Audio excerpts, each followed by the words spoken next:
পশ্চিমবঙ্গের সীমান্তবর্তী এলাকায় জামাতের উত্থান রাজ্য তথা দেশের পক্ষে অত্যন্ত বিপজ্জনক বলে মন্তব্য করলেন বিজেপি রাজ্য সভাপতি সাংসদ শ্রমিক ভট্টাচার্য।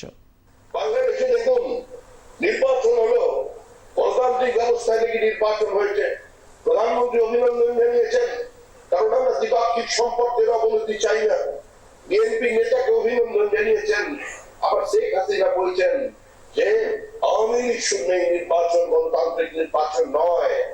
আজকে কিছু ভারত বিরোধীকে যেমন ওখানকার ভোটাররা পরাস্ত করেছেন, একইভাবে ভারতীয় সীমান্তে জামাতের এই উত্থান নিঃসন্দেহে পশ্চিমবঙ্গের সচেতন যারা মুক্ত মনা মুসলমান আছেন, যারা শিক্ষায় বিশ্বাস করেন, যারা মনে করেন তাদের মেধা অন্য কারোর থেকে কম নয়, যারা নিজের সন্তানদের মেধাকে সমাজে প্রতিষ্ঠিত করতে চান, এটা তাদের জন্য বিপজ্জনক।